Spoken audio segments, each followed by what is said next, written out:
Good evening and welcome to the New York Symposium with Diane Sare. I'm Diane Sare, a LaRouche independent candidate for U.S. Senate in New York, and today is Friday, February 16th. It is the eve of President's Day weekend, which they have attempted to apparently, I think, disguise the memory of George Washington, whose birthday is, I forget, the 20th or 21st, and Abraham Lincoln, whose birthday was February 12th. And as you know, we had done a series of symposia leading into Christmas on certain aspects of the American Revolution, including George Washington's famous crossing of the Delaware on Christmas Day. And we are doing a three-part series now on the global intention of the American Revolution. Last week, we heard from Suzanne Klebe on Smedley Butler. This week, we're going to be discussing Abraham Lincoln and Shakespeare. And on Sunday, I hope everyone here will either be present or tuning in for my President's Day weekend conference in New York City. You can go to the website to register for that. It's all day Sunday. And I will have special guests, including Jose Vega, who just announced his candidacy against Richie Torres, Helga Zepp-LaRouche of the Schiller Institute, Anastasia Battle, who is one of the key organizers of the Humanity for Peace and also International Peace Coalition. So where we stand in the world is a very good time to study Shakespeare, and I just want to tell you a couple of things. One is you have Israel launching their horrific assault on Rafah and also on the largest hospital, I think, in Gaza and Khan Yunis earlier today. This is absolutely hideous and genocidal, given that they, on October 8th or 10th or something, basically gave 1.9 million Palestinians in northern Gaza 24 hours to move south. Many of them left with nothing but the clothes on their back. It's cold, it's rainy, they are now homeless, they are starving, and they are being killed in this onslaught. And we have the really despicable attempt to cover for Joe Biden, who, as everyone in the world knows, if President Biden were to call Bibi Netanyahu and threaten to cut off all aid to Israel unless they halt their genocidal offensive, it would be done. It could be done in about 20 minutes to a half an hour.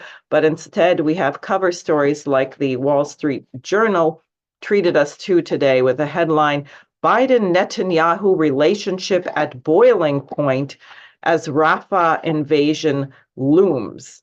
And they say the looming Israeli military plans to invade Rafah have exacerbated tensions between Israeli Prime Minister Benjamin Netanyahu and the Biden administration, a growing clash. Biden is frustrated. He can't control Netanyahu. This is all a bunch of baloney. And if people studied Shakespeare and history, they would know this is absurd. It's just a fig leaf because this genocidal onslaught is becoming so incredibly unpopular with American voters who feel that we all are complicit in this slaughter. We have blood on our hands, and we'll get to that as we discuss a little bit from Macbeth, which was one of Abraham Lincoln's favorite plays. Also in a very Shakespearean sense. Alexei Navalny, so-called leading Russian opposition figure who had been in prison, suddenly collapsed and died. Of course, this is being laid on the doorstep of Vladimir Putin. And I would ask people, what would be Putin's motive for assassinating someone who was already in prison and therefore not a threat? And what would be his motive for doing this, coming on the heels of his very incredible interview with Tucker Carlson, a 2-hour interview, which has now apparently been viewed about 1 billion times? Why would he do this? But Navalny's wife just happened to be at the Munich Security Council at the time and gave a speech blaming Putin for this just hours after her husband's death. And I'm not saying that she was responsible for killing him. I don't know that. But I would say that if you ask cui bono, this is much more in the interest of the US and UK military establishment, military financial complex, especially right now as President Biden is trying desperately to get another $60 billion of weapons to Ukraine to make sure they keep fighting and dying for Biden's war with Russia, which Ukraine is absolutely losing. Otherwise, the African Union summit just began, and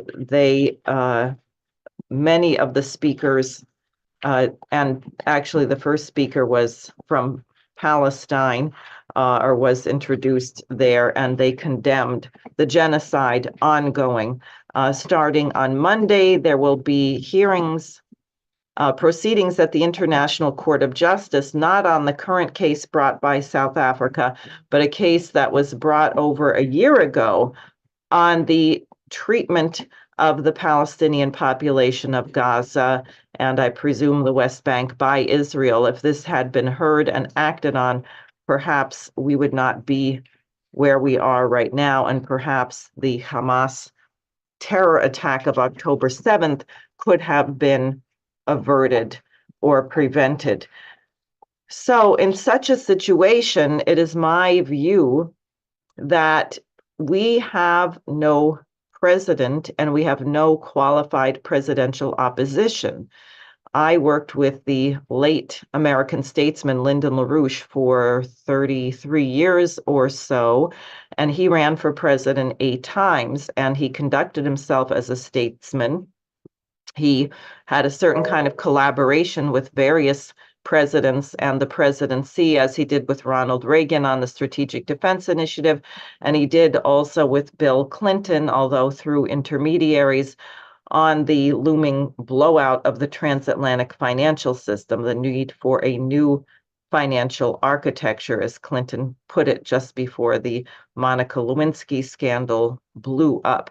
So while LaRouche was never allowed by the criminal apparatus controlling the electoral process to receive many votes, his actions internationally to create a new just economic order, a new strategic order based on the dignity of all people and the sovereignty of each nation, was able to be known and was able to be heard.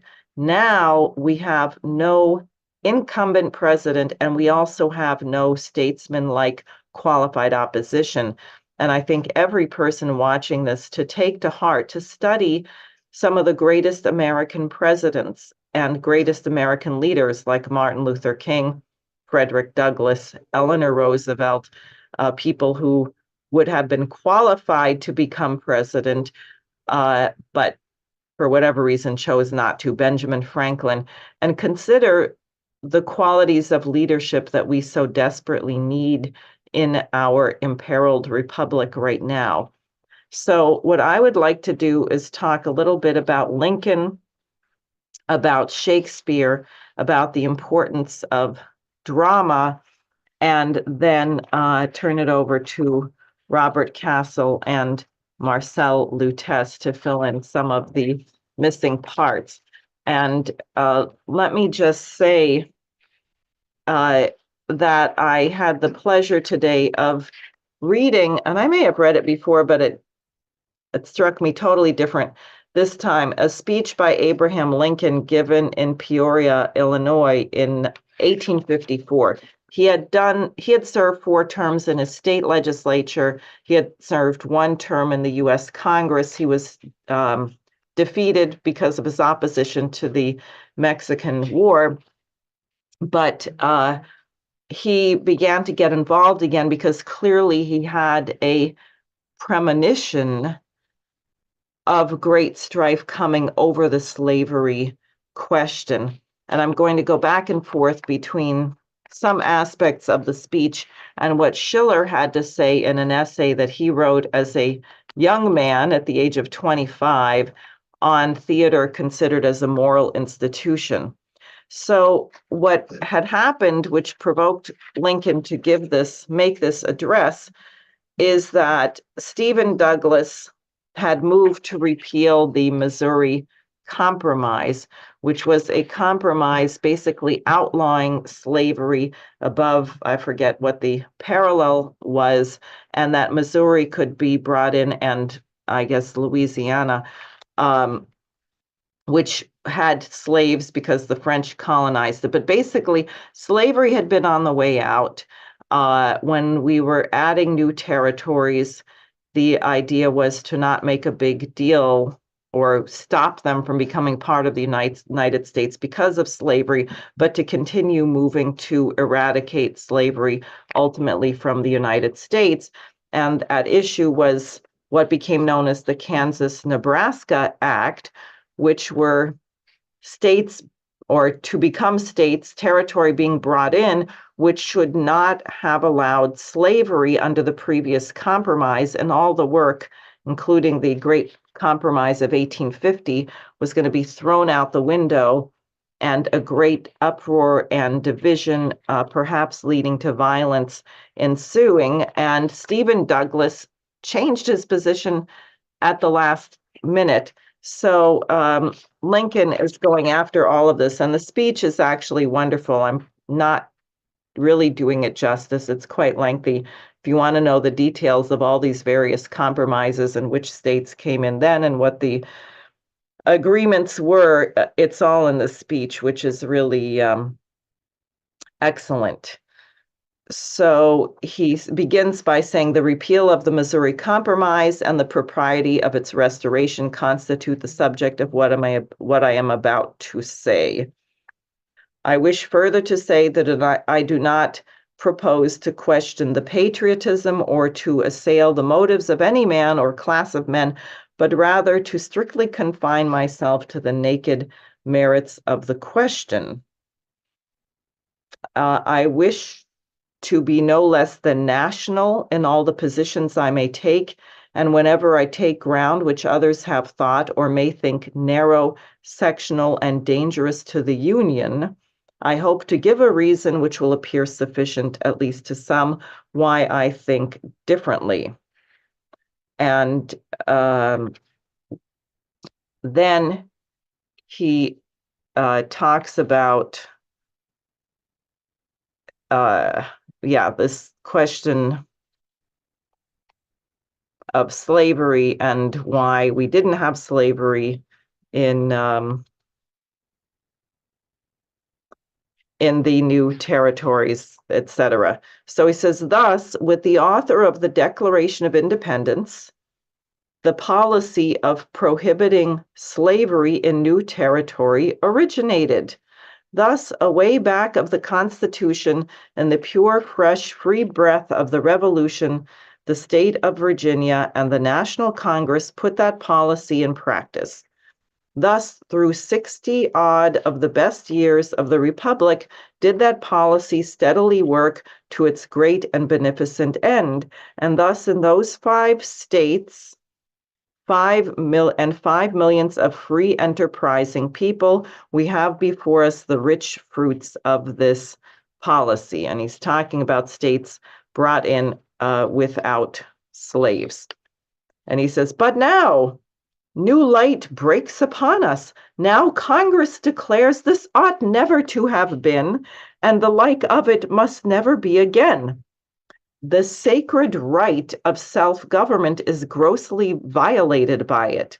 We even find some men who drew their first breath and every other breath of their lives under this very restriction, that is, restricting slavery, now live in dread of absolute suffocation if they should be restricted the sacred right of taking slaves to Nebraska.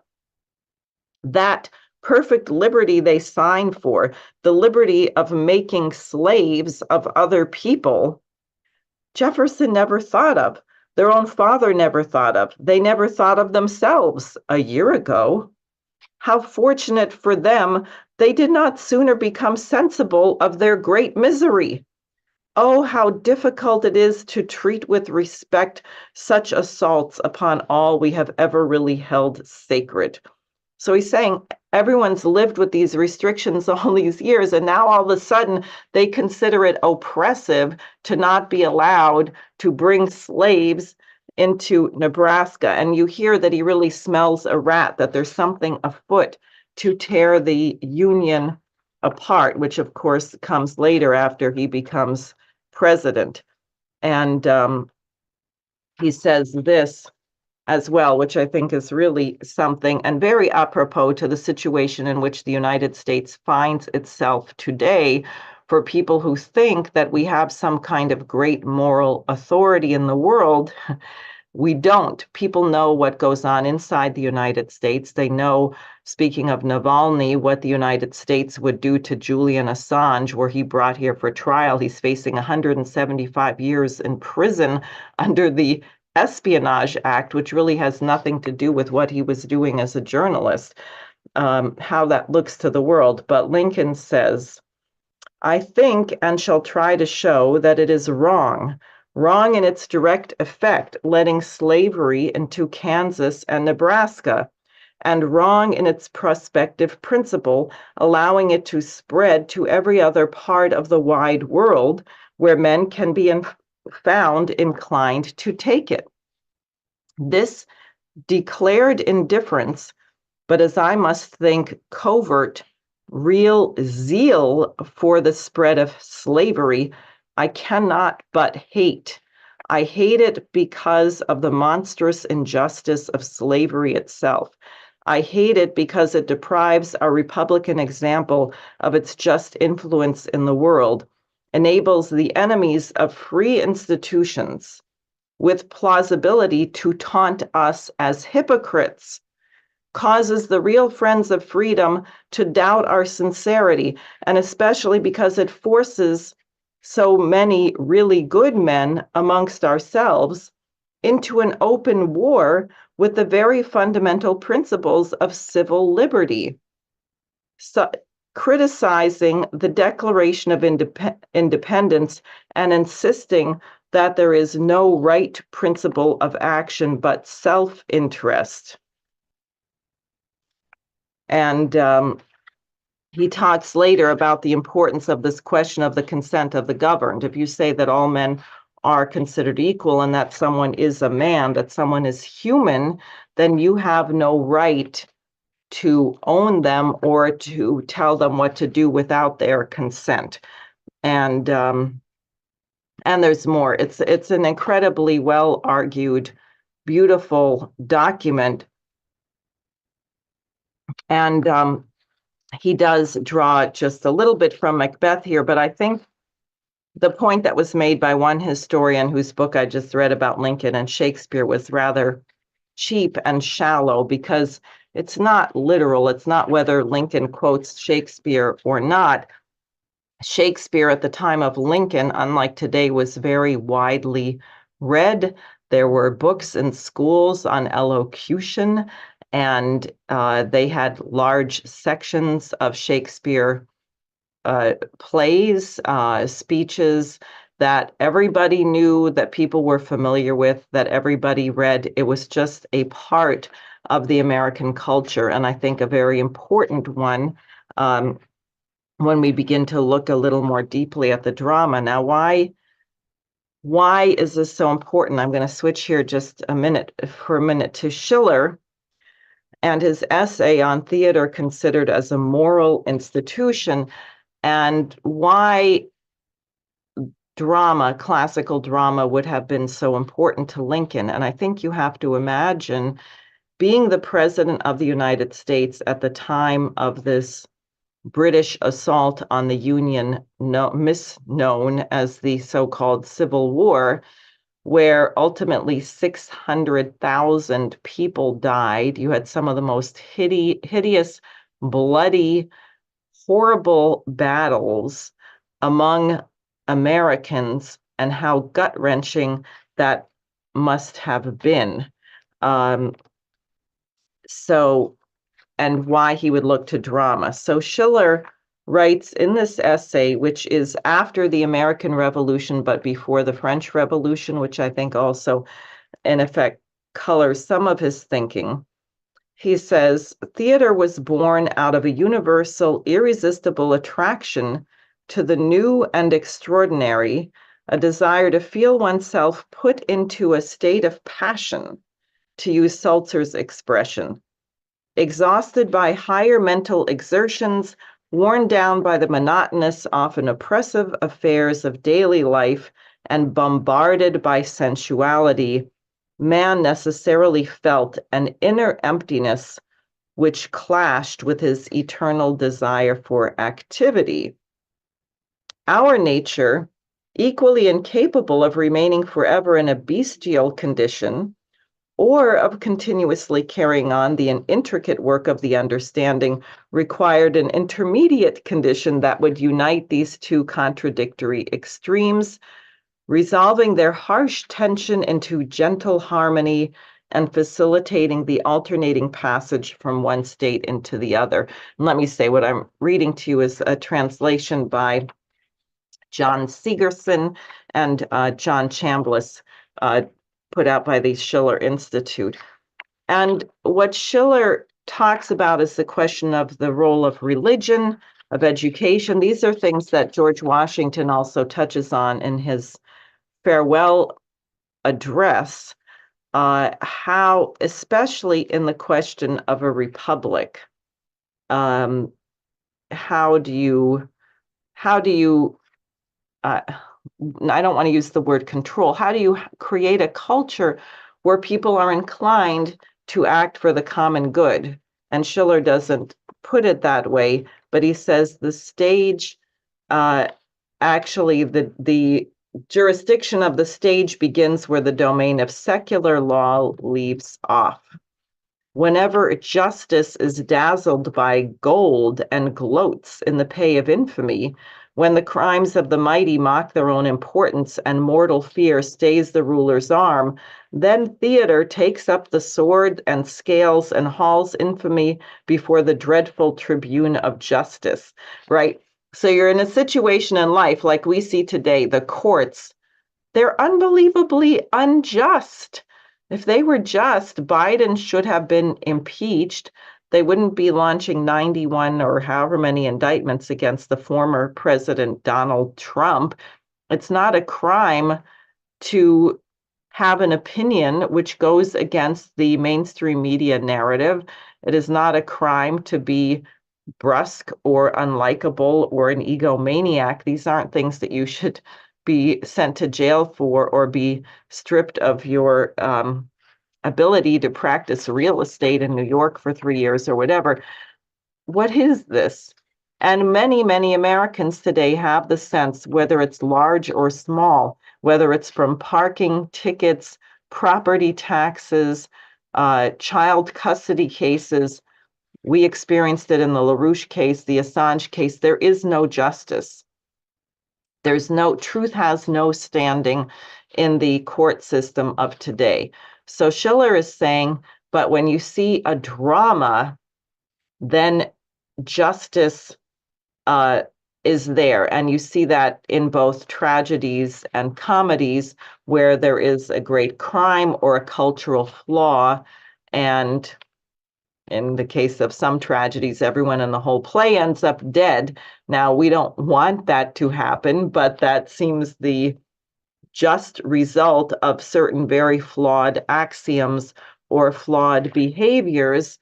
And there's a certain satisfaction in seeing that and having that affirmed. He writes unconsciously, he says, monstrous criminals long rotted to dust are summoned by poesy's omnipotent call to relive their shameful lives for the grim edification of later generations. Unconsciously, like empty shadows, the horrors of their own age pass before our eyes, while we, yet horrified, yet fascinated, curse their memory. Someday, this is the optimism seeking through, when morality is no longer taught, when religion is no longer met with mere faith, When laws become superfluous, in other words, mankind has become good enough that we do what is right of our own inclination. We don't need laws and moral lectures to impose it.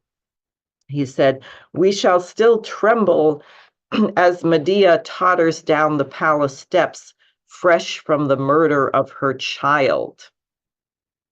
Mankind shall still be seized with healthy terror, and all will silently rejoice over their own clear conscience as Lady Macbeth, the dreadful sleepwalker, washes her hands and summons all the perfumes of Arabia to extinguish the hateful odor of murder.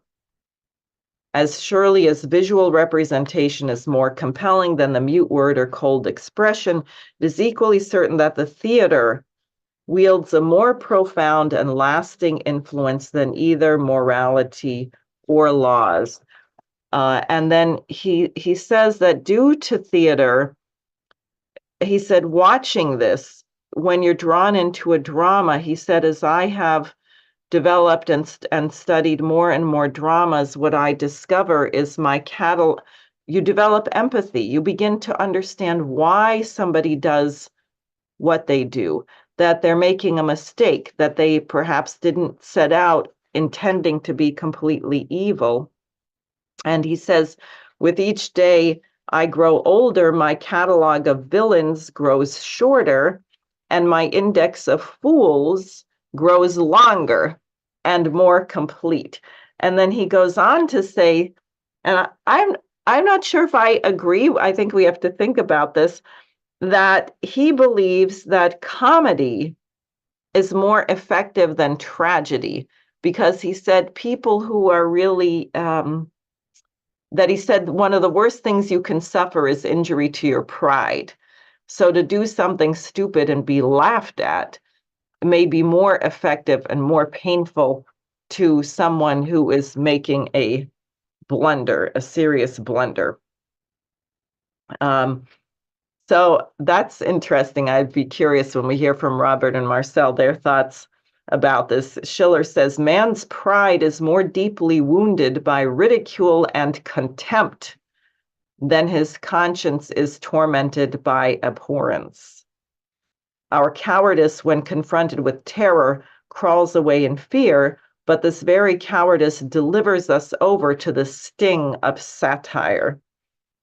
And then he says, the stage is more than any other public institution, a school of practical wisdom, a guide to our daily lives, an infallible key to the most secret accesses of the human soul. And there were a couple of things he said that really made me think about Lincoln, who we hear. We'll get to that in a minute. He said, the theater sheds light not only on man and his character, but also on his destiny, and teaches us the great art of facing it bravely. In the fabric of our lives, chance and design play equally important roles. The latter is directed by us, while we must blindly submit to the former. We have already come a long way if the inevitable does not catch us wholly unprepared, if our courage and resourcefulness have already been tested by similar events. And he says, one noteworthy class of men has special grounds for giving particular thanks to the stage. Only here do the world's mighty men hear what they never or rarely hear elsewhere, truth. And here they see what they never or rarely see, man. So I was thinking about Lincoln very much in that context, why he took such solace and delight in the question in drama, and how much it was really a part of him, and I know some of us have experienced, I have certainly with music, with lyrics that are in your mind, and you encounter a situation in real life, and the words, certain Bach chorales, certain other things come into your mind, and it helps you in a way to come to terms with what you are experiencing. So I just wanted to report one thing. This is from Macbeth. And they were talking about Lincoln had a little bit of correspondence with an actor, Hackett, but I'm going to leave that for Robert to say one part. But many people describe when they would go to see President Lincoln, he would sit them down and just read Shakespeare. He would just read it or recite it. In some cases, people would fall asleep. He would go on for hours doing this. And this is written by John Forney, who said, "One evening, I found him, Lincoln, in such a mood. He was ghastly pale with the dark rings were round his caverned eyes. His hair was brushed back from his temples, and he was reading Shakespeare as I came in. 'Let me read you this from Macbeth,' he said. 'I cannot read it like Forrest, but it comes to me tonight like a consolation.'" And this is the short little comments when Macbeth has just learned that his wife has died, having horrible nightmares, delusional dreams, unable to wash out the stench of murder from her hands. And I would ask Robert just to read this to you, what he says. She should have died hereafter. There would have been a time for such a word. Tomorrow and tomorrow and tomorrow creeps in this petty pace from day to day to the last syllable of recorded time. And all our yesterdays have lighted fools the way to dusty death. Out, out, brief candle. Life's but a walking shadow, a poor player that struts and frets his hour upon the stage, and then is heard no more. It is a tale told by an idiot, full of sound and fury, signifying nothing. So, and you will hear people doing this all kinds of different ways. Lincoln also doesn't care for certain ways. I listened to 3 different performances. I guess I could have played them without getting stricken down by YouTube copyright, but some people have extreme drama full of sound and fury, signifying nothing, which I can't even imagine that someone would say that. I saw one performance where, and I don't know who the actor was, but it was the most gripping and realistic because you're thinking of Macbeth reflecting on this horrific series of crimes and murders that he and his wife both have committed. To what end? She dies. They die. Everyone dies. So to what end is this? Full of sound and fury, signifying nothing. And the irony, of course, is that is not what life is, because human beings have a quality of immortality. There is something that is more than that is actually not true. What he is saying is a lie. So I think Lincoln would turn to something like that, knowing that because of his own anguish about all of the death that he was presiding over. And there are parts of Macbeth where it is discussed. Oh yeah, here. Malcolm and Macduff say, "Each new morn, new widows howl, new orphans cry, new sorrows strike heaven on the face, that it resounds as if it felt with Scotland and yelled out like syllable of dolor." And the person with Lincoln, when he read that, says, "Mr. Lincoln leaned back in his chair in the shade after the sentence was pronounced," the writer tells us, "and for a long time wore a sad, sober face, as if suddenly his thoughts had wandered from the playroom far away to where his great armies contest with the rebellion a vast empire." And then the author comments, it wouldn't be surprising if Lincoln's thoughts had taken him to immediate concerns. Earlier in the day, he signed a proclamation calling for 300,000 volunteers, asking for cheerful and effective aid to the measures thus adopted.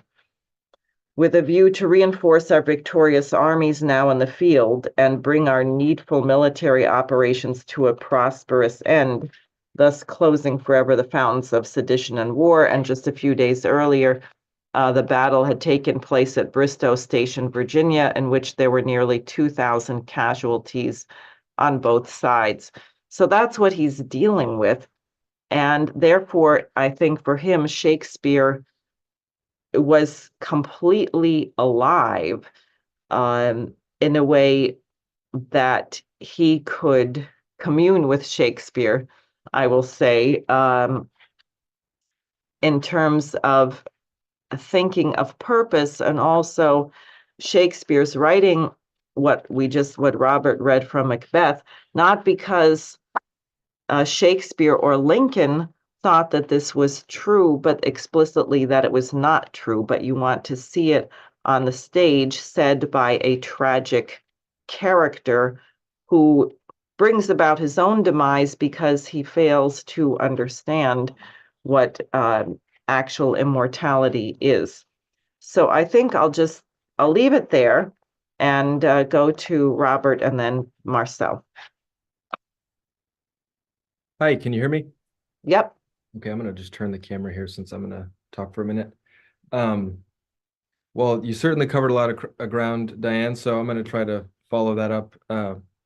The immediate thought that I just had reflecting on what you were just now saying, I mean, it's all in the context of the passages that you were reading from Schiller, but just the overall theme of this presentation being that when you look at just very basic documents, you can find that Lincoln was reading Shakespeare, and this was a critical part of the political process before and during his presidency. When I tried to read the Macbeth speech, I was like, well, how do I say this? And it's like, oh, I'm not in the mental place to put the irony in it that would be required to bring out the meaning. And I'm just reflecting on that because I have another soliloquy that I'd like to share. But it's quite fascinating, really, when you think about it, that I think, academia is really where Shakespeare lives today, in large part. And there you have this idea that you can have this sort of textual analysis, that you can just snip up a text and it has this sort of meaning that you analyze or interpret or something. And the purpose of reading is somehow to generate the meaning or discover the meaning or whatever. But if you really take the dramaturgical element as being absolutely fundamental and necessary, it really makes it, there's an extreme challenge in even experiencing, let alone communicating, a portion of a play. And then you realize that, well, yeah, you would have to have really theater as an institution. And that brings you back to the problem of culture as a social phenomenon. But anyway, I want to start out with a quote from a letter that Lincoln wrote that Diane mentioned. It's a letter that he wrote to a famous actor of the day. And he says, I love it. It's a quite modest tone that he writes with. He says, "Some of Shakespeare's plays I have never read, while others I have gone over perhaps as frequently as any unprofessional reader.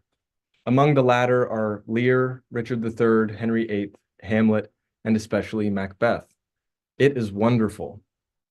Unlike you gentlemen of the profession, actors, I think the soliloquy in Hamlet commencing, 'Oh, my offense is rank,' surpasses that commencing to be or not to be.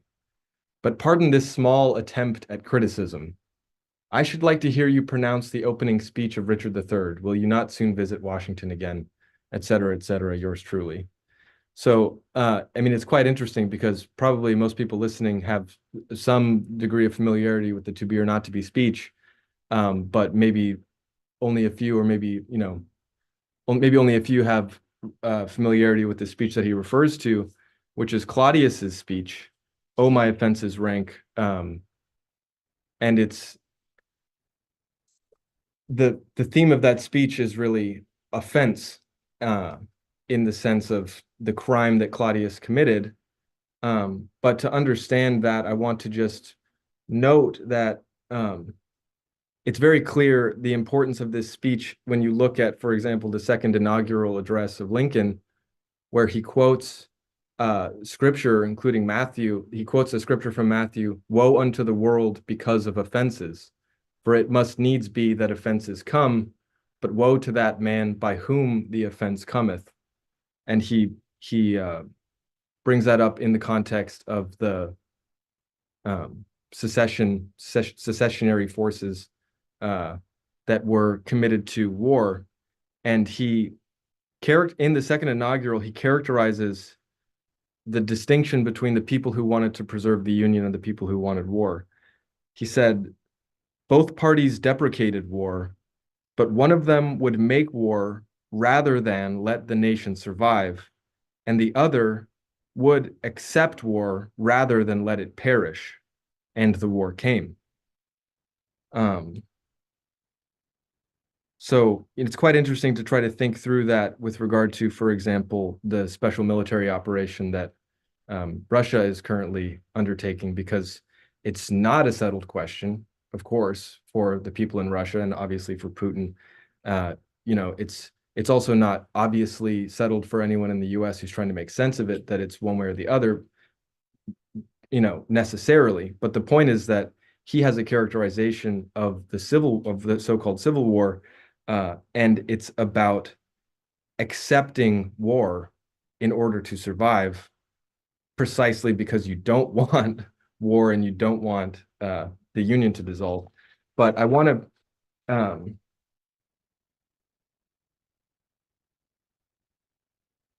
just move on, I guess, quickly to this speech, because this is really the context of all of this. This speech that Claudius gives, which is, I think the interesting thing, the sort of modest tone that Shakespeare says that he says, well, I haven't read all of Shakespeare, but some of it I've probably read more than most people.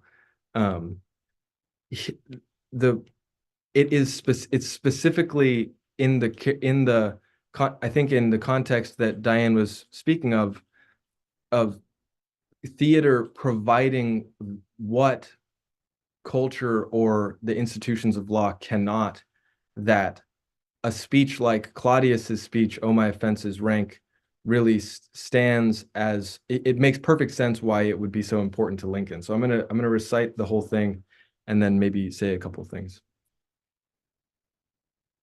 This is after Prince Hamlet has made the play within a play and sort of revealed the horror of the horror of the total cultural degeneration and the crimes that have been committed to the light of day. And Claudius is Claudius, who is Hamlet's uncle, who has killed Hamlet's father to take the throne, is in a side room in prayer. He's attempting to pray. Hamlet is listening to this speech, and Claudius does not know that. And Claudius says, "Oh, my offense is rank. It smells to heaven. It hath the primal eldest curse upon it, a brother's murder. Pray can I not, though inclination be as sharp as will. My stronger guilt defeats my strong intent, and like a man to double business bound, I stand in pause where I shall first begin, and both neglect. What if this cursed hand were thicker than itself with brother's blood? Were there not rain enough in the sweet heavens to wash it white as snow? Whereto serves mercy but to confront the visage of offense? And what's in prayer but this twofold force, to be forestalled ere we come to fall, or pardoned, being down. Then I'll look up. My fault is past. But oh, what form of prayer can serve my turn? Forgive me my foul murder? That cannot be, for I am still possessed of the effects for which I did the murder, my crown, mine own ambition, and my queen. May one be pardoned and retain the offense? In the corrupted currents of the world, offense's gilded hand may shove by justice, and oft 'tis seen the wicked prize itself buys out the law. But 'tis not so above. There is no shuffling. There the action lies in his true nature, and we ourselves compelled, even to the teeth and forehead of our faults, to give in evidence. What then? What rests? Try what repentance can. What can it not? But what can it when one cannot repent? O wretched state! O bosom black as death! O limed soul that struggling to be free art more engaged! Help, angels, make essay. And heart with, he says, bow stubborn knees. And heart with strings of steel be soft as sinews of the newborn babe. All may be well. And I think the reason why that speech, as far as I understand it, and a lot of this is from conversation that I had with someone else, is not really original, but what you see in that speech as compared to the to be or not to be soliloquy is that Claudius is, on the one hand, he is actually fully, unquestionably guilty, as you could say many of the people in the South obviously were people who were owning slaves, people who had deprived other human beings of the just fruits of their labor for hundreds of years and committed atrocities, unimaginable atrocities. But it's precisely the crime and the crisis that it instills in Claudius's psyche that allows him an unauthentic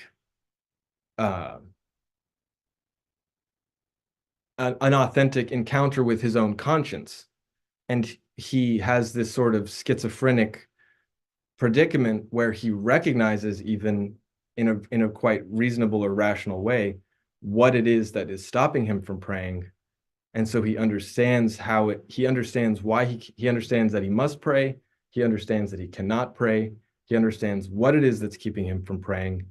And yet he has chosen to retain the offense. And it's this idea of offense, which I think you can see very clearly in the second inaugural.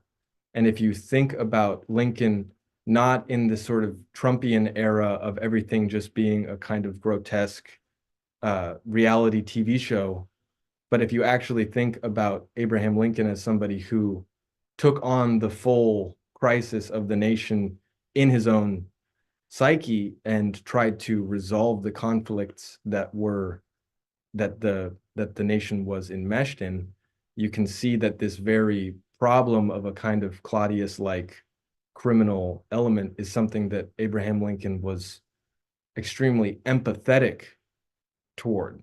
And I think that that's what I want to get across is there obviously right now people are speaking out against the genocidal regime in Israel and in the United States, and in general there's a sort of across the world a sort of uprising of conscience. But I think the higher challenge really is to contemplate the condition of the criminal. And that's not to say that, I mean, yeah, that's not to say anything more than that.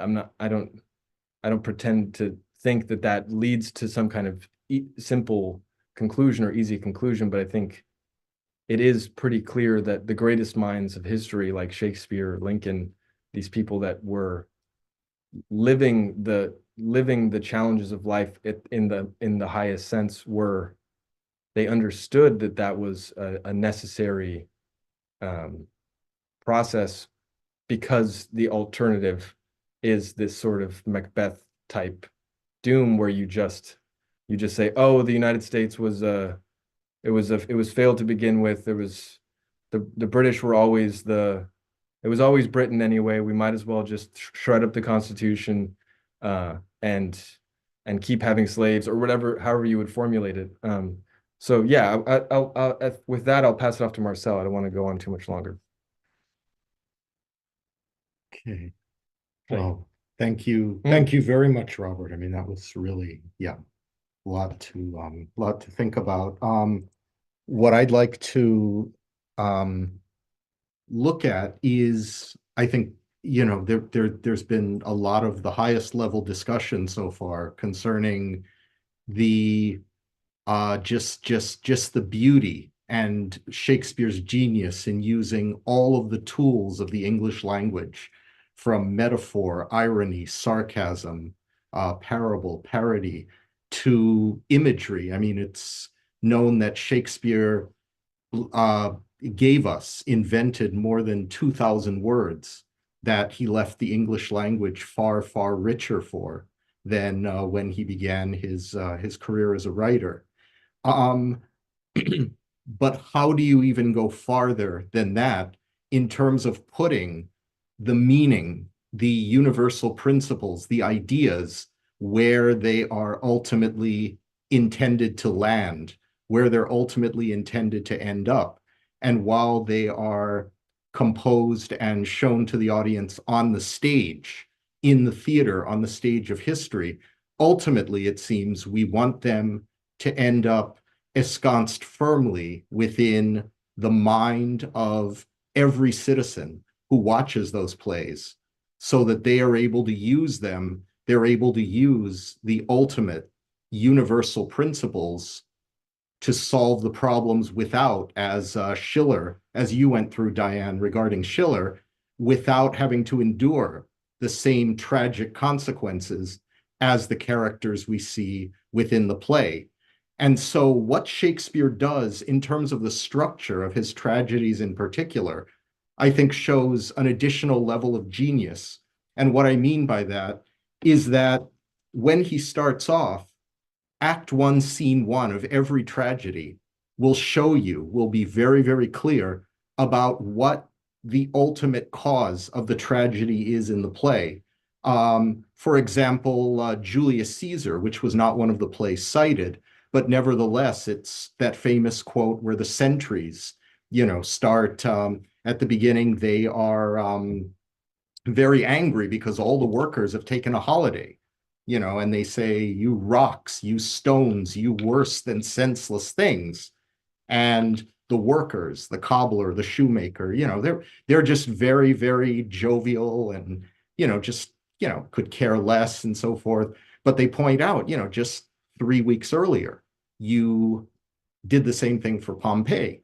And so it shows you right off the bat that the ultimate tragedy is the nature of the citizenry, of the society, which allows them, you know, which basically enables them to be manipulated, which enables them, through the assassination of Caesar and the aftermath, maybe the most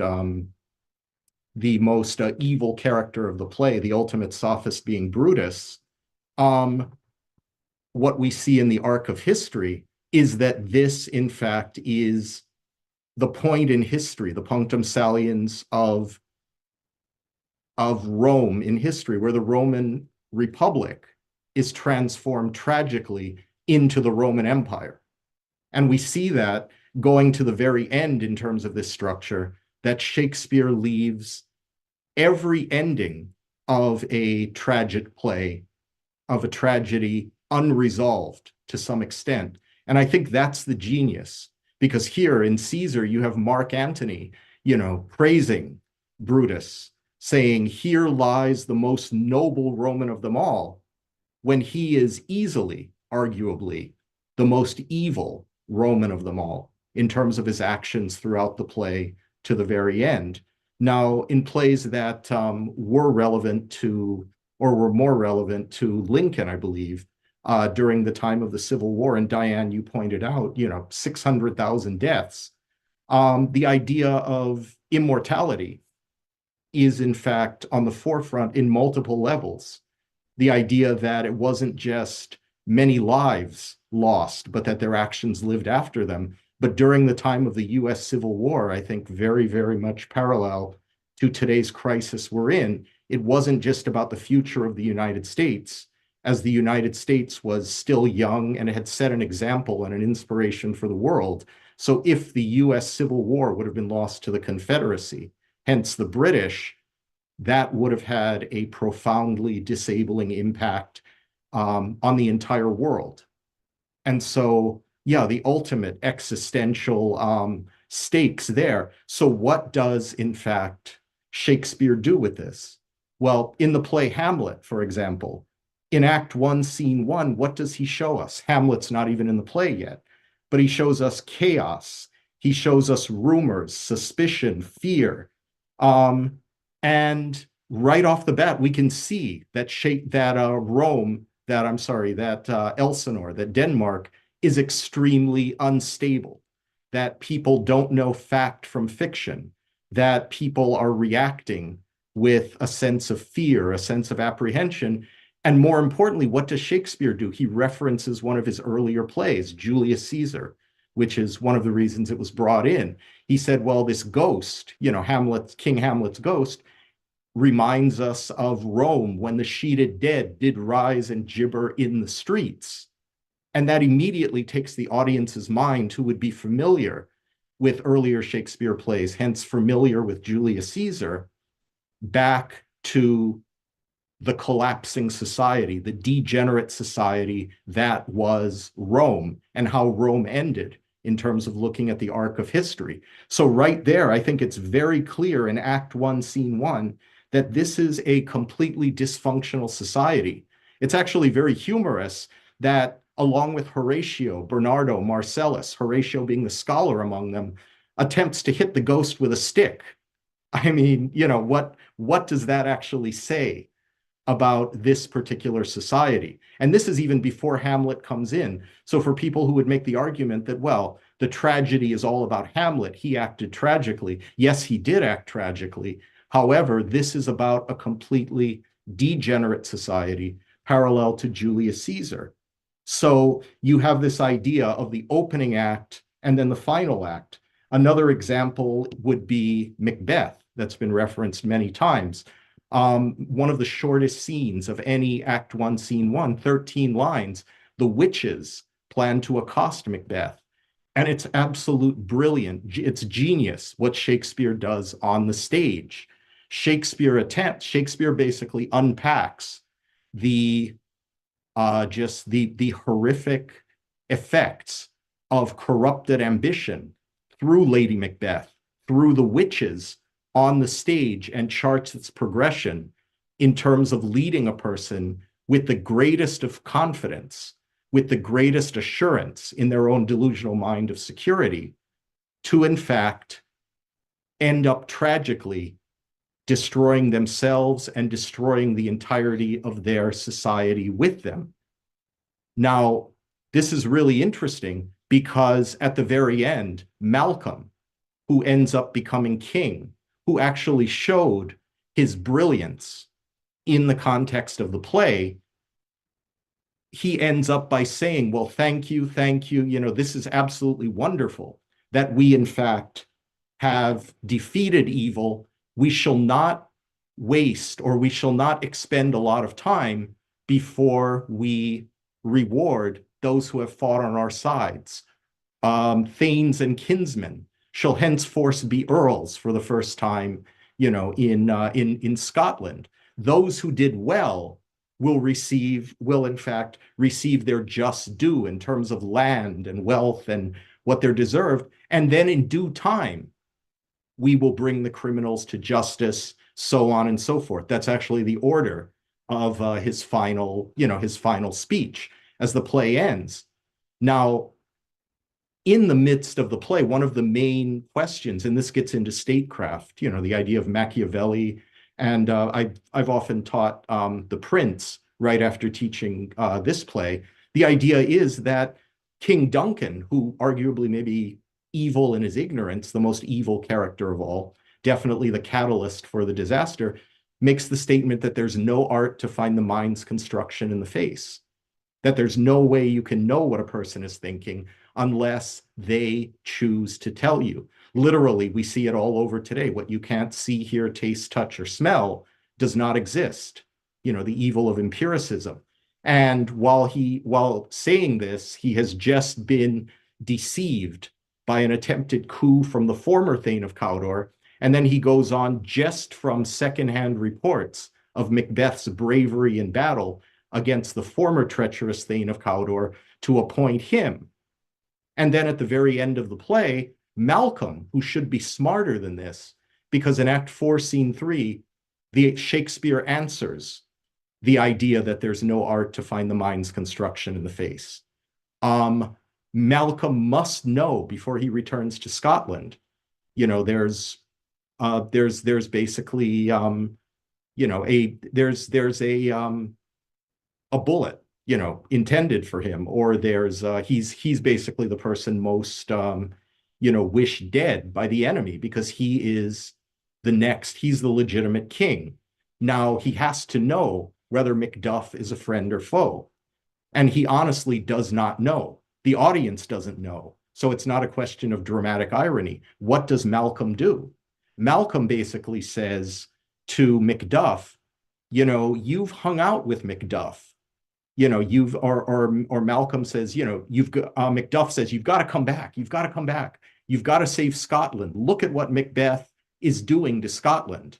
And I think, Diane, that's where what's brought up what you had mentioned, you know, about things getting worse and worse and worse, and the treachery and the deceit, the murder, the complete destruction of Scotland. And Malcolm says, well, wait a minute. You were friends with Macbeth. How do I know you're not luring me back into a trap? And Malcolm says, I swear, I'm not. I mean, Macduff says, I swear, I'm not. There's no way that that's the case. Come on. But you can protest all you want. Malcolm has to know. So what does Malcolm do? He talks to Macduff and says, listen, I don't think you want me, because you don't know me that well. No, I don't. That's why I'm asking. I don't know, you know, what your intentions are. He says, well, I'm 10 times more lusty than Macbeth was. I have 10 times more avarice, more greed, you know, and he goes through various of the deadly sins. So I would not be good for Scotland, you know. So, and then how does Macduff respond? He says, oh, then all hope is lost, and begins to walk away, right? And that demonstrates to Malcolm that Macduff is telling the truth. Because if Macduff, in fact, just wanted to lure Malcolm back into an ambush, a trap, so that Macbeth could, you know, take an iron-fisted hold on Scotland with the next king to be dead, he would have said, come back anyway. It doesn't matter. We'll accommodate you, right? So there is an art to find the mind's construction in the face. And then things are slowly resolved. Time constraints, I don't think, but it's really fascinating to look into how the witches show Macbeth the images that make him think he's secure, but that's just his own deluded mind, where he's not willing to see reality. At the very beginning, remember the witches who are planning to accost Macbeth. Fair is foul and foul is fair. Think about Bertrand Russell, right? Black, white. How much would it cost to make children think that snow is black versus merely allowing them to believe that it's gray, right? And so these are these universal principles. But at the very end, what does Malcolm do? He says, let us not waste a lot of time before we reward those who have helped us. Well, how do you know they're not of a similar character or a similar personality to Macbeth, right? And so what effect does that have on the audience? Instead of tying these tragedies up, and it's common throughout all the tragedies, with a nice, neat bow, and they all lived happily ever after, the audience is, in consternation. The audience is bothered, they're perturbed, they're provoked.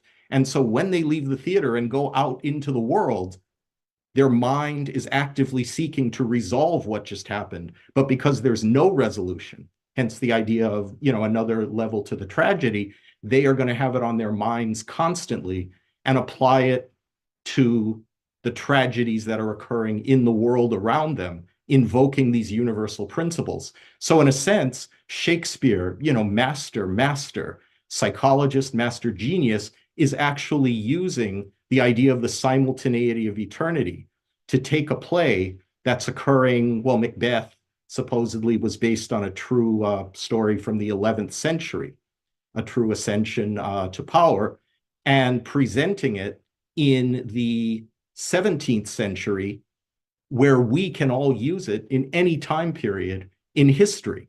And so this is really the school of Athens.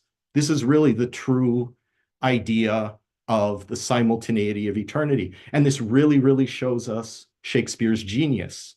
To give one more example, just since Hamlet, since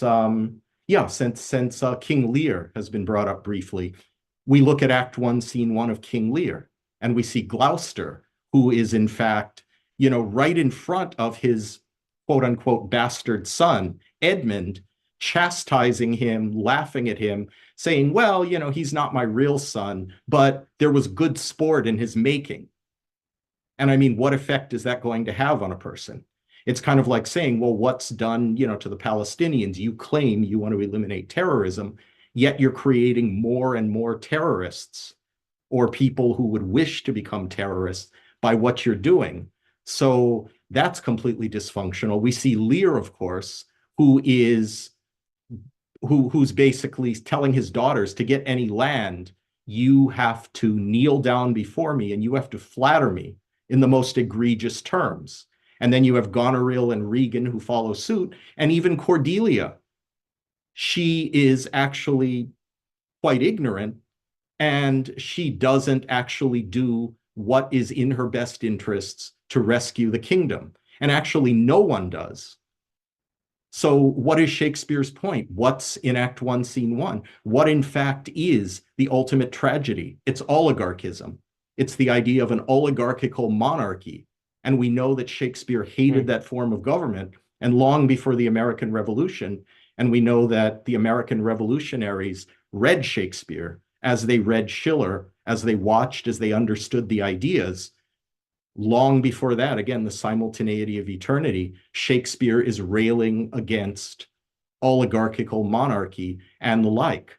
So England is completely destroyed at the end, and young green Edgar is all alone to rule a destroyed kingdom with threats from outside, right?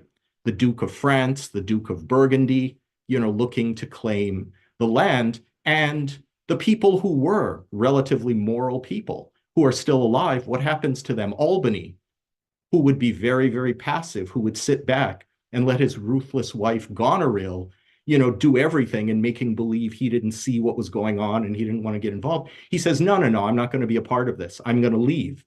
Kent, who is a moral person generally, is tied to his master, but only his master, the king, not the kingdom, but the king. So in that, we see a complete repudiation of the idea of immortality. And of course, when we go to Hamlet, and that's the gravest example, we have the to be or not to be speech, which of course is the most famous. To be or not to be, that is the question, whether 'tis nobler in the mind to endure, to suffer the slings and arrows of outrageous fortune, or take arms against a sea of troubles, and by opposing end them. Those are the two choices. But he's so paralyzed, he's so trapped in his own mind, the mind-forged manacles, as Blake would say. He said, I can't stand to put up with this, the injustices, but I can't bring myself to do anything about it, to act as an immortal citizen. So then he considers the idea of suicide, the idea of sleep, but in that sleep, what dreams may come. Now, this is borne out as the main, as the tragedy, because in the graveyard scene, Shakespeare has Hamlet kicking around the graveyard. He speaks of Yorick while holding his skull. And Yorick, because his father was out engaging in wars, diplomacy, other things with the kingdom, Yorick was the most influential figure in his life. He goes through, a number of lines of talking about that. And yet Shakespeare, and basically what does Hamlet say? Alas, poor Yorick, I knew him well. Not I know him well, because he had the greatest, most important impact on me in terms of shaping me as a youth. I knew him well. Now he also goes through, Can I say one thing on that? Oh, sure. Go ahead. I've been puzzling about this question that you asked, Diane, with Schiller's notion that comedy might be actually a more effective medicine than tragedy in curing people of their ill-gotten sense of identity. And I was just thinking about that passage, right? Alas, poor Yorick, I knew him well, a fellow of infinite jest. And it seems that Hamlet's concept of maturity, at least as it's expressed in that line, is this kind of, oh, when I was a kid, there was at least one person in my life who could show me some happiness, and at least he was, at least there was something there in him, even though he's now just like dust, like everything else. And this concept of an adult identity being predicated on the death of innocence and the sort of attainment of a certain kind of death in life as adulthood, I think is, and maybe this is an unfounded claim, but I think it is actually quite indicative or characteristic of oligarchism in general, with the obsession with necrophilia, pedophilia, as we see in the culture, but also just in this, like a soliloquy like Claudius's, where he's basically actively choosing to kill himself and saying, "Oh, I wish I could be a child, but I have to die. I wish," in other words, it seemed, at least in that line from Hamlet, it seems like there might be a kind of wink from Shakespeare where he's like, well, maybe if you could just laugh about something, there might be a better way. That's not to say that there aren't things in life that seem to defy humor. So anyway.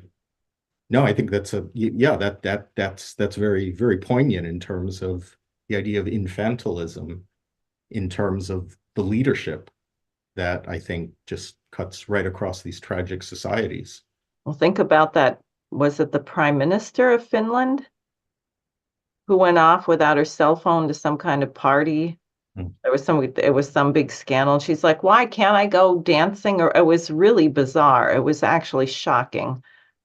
I believe it was the Prime Minister, and she was so upset for having been caught at a techno dance or a rave or on drugs or something or other.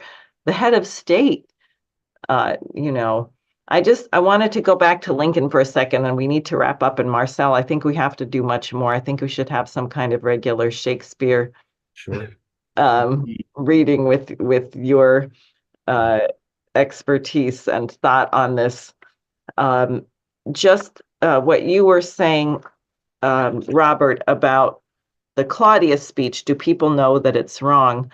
Lincoln makes a couple points in here, and I would say this is much more where you see and I don't know if you would even say you can attribute it to Shakespeare or a love of truth that they both shared, which is more significant than the silly academic whose book I read about Lincoln and Shakespeare, who's looking for the little words, the specific quote. Lincoln says in the speech, "Slavery is founded in the selfishness of man's nature, opposition to it in his love of justice. These principles are in an eternal antagonism, and when brought into collision so fiercely as slavery extension brings them, shocks and throes and convulsions must ceaselessly follow. Repeal the Missouri Compromise? Repeal all compromises. Repeal the Declaration of Independence. Repeal all past history. You still cannot repeal human nature. It will be the abundance of man's heart that slavery extension is wrong, and out of the abundance of his heart, his mouth will continue to speak. That's amazing. It really sounds like Shakespeare. And then later he goes through just to demonstrate what you said, that everyone in the South clearly knew slavery, and he takes the Constitution and the Congress, the US Congress, how they were getting rid of slavery. In 1794, they prohibited outgoing, and this is all in the speech, they prohibited outgoing slave trade. 1798, they prohibited bringing slaves from Africa into the Mississippi Territory, now comprising with Mississippi and Alabama. That was 10 years before they had the authority to do the same thing to the states. 1800, they prohibited American citizens from trading in slaves between foreign countries. In 1803, they passed a law in aid of one or two state laws in restraint of the internal slave trade. In 1807, they passed a law to take effect in 1808, prohibiting African slave trade by heavy pecuniary and corporal penalties. And in 1820, finding these provisions ineffectual, they declared the slave trade, piracy, and annexed to it the extreme penalty of death. While all this was passing in the general government, 5 or 6 of the original slave states had adopted systems of gradual emancipation, and by which the institution was rapidly becoming extinct. And that's why he smells a rat in the repeal of the Missouri Compromise. He said, how can this be happening? Our whole nation has been moving away from slavery. We already said this. And so he said, but now all of a sudden slavery is transformed into a sacred right. Mm. You know, and it's so dramatic. It's like a Shakespearean drama, frankly, that speech, and many of Lincoln's speeches, that quality. So this is something that we have to restore to our republic, I would say. I would encourage part of the committees, the Friends of Sare, the committees of correspondence, is that we have to read Shakespeare. We have to, and Schiller, and great drama and poetry, and begin to also reflect on the beauty of language. Marcel, you commented on Shakespeare's English and the 2,000 words he added to the vocabulary. It's such a pleasure to read, and we can hear in our own ear how horribly and unmusically, and well, I'll speak for myself, that I'm reading it. You know, but it's part of the illiteracy of the culture and not knowing it that well. And it would be, well, imagine people going around teaching elocution. But of course, nowadays, you're not even allowed to have a debate. You're not even allowed to have a debate. So how are you going to learn to use beautiful language and the weapons of irony, metaphor, humor, etc.? So we should wrap up, but any final thoughts? First Marcel and then Robert. Just that I think if we are not very careful in these modern times, even if there's no one alive to chronicle and read the play, we will have been acting out a true Shakespeare tragedy. So we must take Shakespeare and take Schiller and take Moore and take Dante and take all of the great poets and playwrights and really seek to understand and spread them throughout society in the way that the composers intended, so that we do not repeat these tragedies and have a tragedy that not only will never be written, but lawfully will not have been worth writing or composing. So, thank you. I mean, I did kind of want to say something. I'll try to keep it brief, but I was thinking about the scene that you brought up, Diane, where I don't remember who wrote about it, but Lincoln comes out and he's just read that speech of Macbeth's. And I was thinking, well, why would he? Because I think that the passage said something to the effect that it was like a great comfort to him. And it's kind of odd that this great expression of total nihilism essentially would be like a comfort to him. But then I was kind of trying to think about it just now, and I was thinking, well, of course, presuming that Shakespeare doesn't want you to adopt that as your concept of truth, why is he writing it?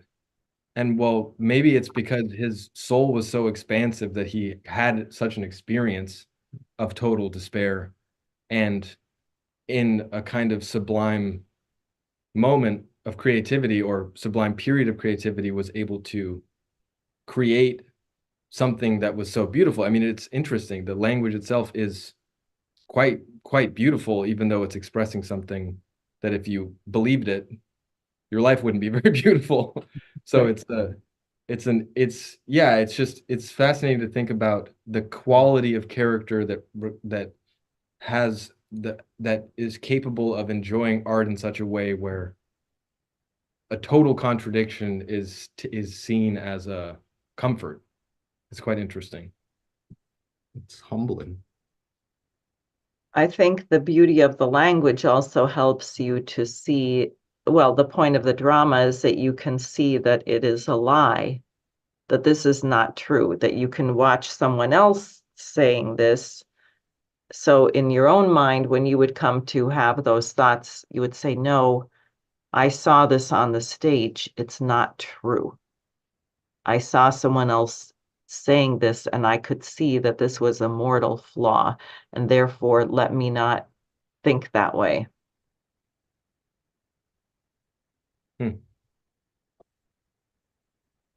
Yeah, and that beauty is somehow, I mean, among other things, a kind of mnemonic device for living living as an animal that has understanding, in the way that Schiller was expressing the function of theater. That we're essentially trying to use these stories to walk that narrow path of living with our own conscience in a world that isn't totally amenable to it, because the law, I mean, I think that's the thing that's really clear from all of the shit. I mean, all of this material that we were going through, it's really fascinating. But the idea, the law, the natural law, the conscience, you can't. People can lie through their teeth, and when you do political organizing, you find that people are quite committed to their notions. But of course, you can't actually make a genocide just. And yeah, so it does seem that the beauty of the language somehow is like a memory. Yeah, helps us to remember. Right. Yes, so thank you both. There will be more to come. This is a very, very rich topic, and for something for which the population, I think, is starved.